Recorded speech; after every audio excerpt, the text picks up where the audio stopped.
প্রতি। তো গল্পের ডে 1 থেকে আজকের দিন পর্যন্ত আমরা দরদকে দরদ দিয়েই ভালোবেসেছি এবং দেশের মানুষও এই প্রতিকূল অবস্থার মধ্যে, আমি খুব অবাক হয়ে গেছিলাম। আমি তখন ছিলাম না, আমি আমার বরবাদ সিনেমার শুটিংয়ে মুম্বাইতে ছিলাম।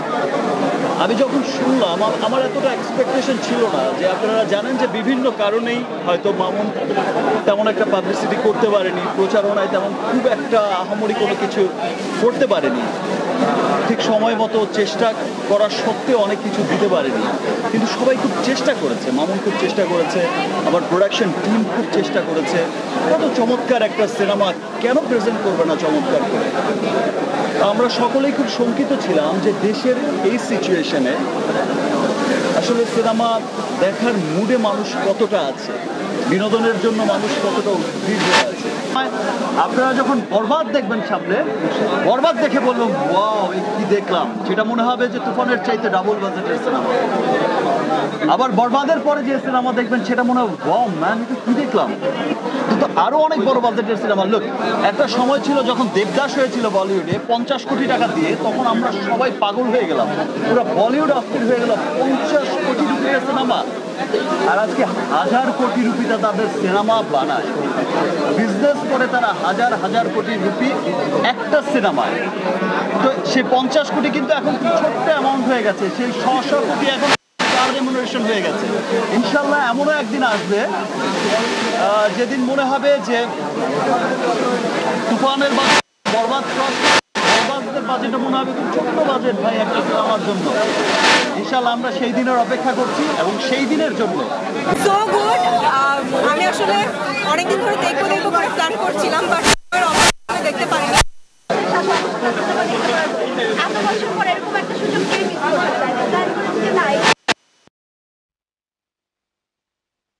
অনেক ভালো হয়েছে।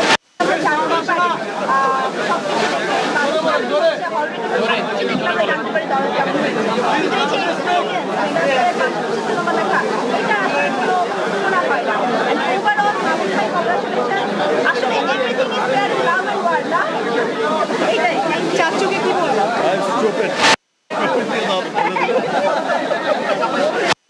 আমাদের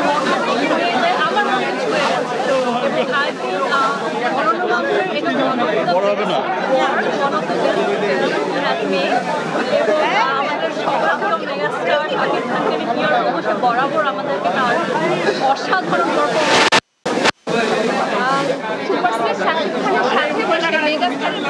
সিনেমাটা দেখেছি, এর থেকে আর বড় কিছু হতে পারে না। আর দরদ এমন একটা সিনেমা, আমি যেটা দেখলাম, দরদ দেখে মনের মুখে আসলে দরদই আসে। Thank you. Thank you everyone. দেখা হয়নি, আবারও আপনাদের সাথে দেখা হয়ে গেল।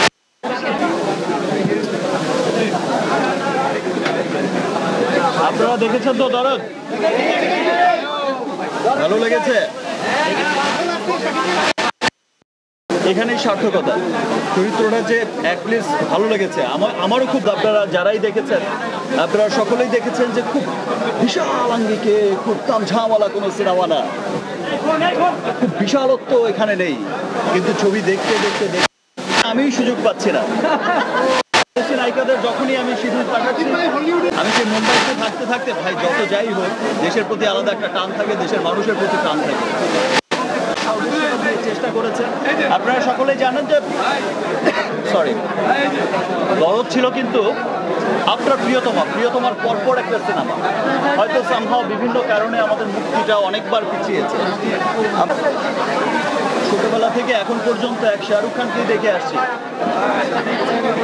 আর সে হলিউডে সেই টম ক্রুজকেই দেখে আসছি, এখনো করে যাচ্ছে। সত্যি সাকিবিয়ানদের নিয়ে অনেক গর্বিত যে আমার ভালোবাসার, আমার কাছে তখন মনে হয় যে না, আমাকে ভালো কাজ করতেই হবে, সেটা যদি পুরো বছর হয়।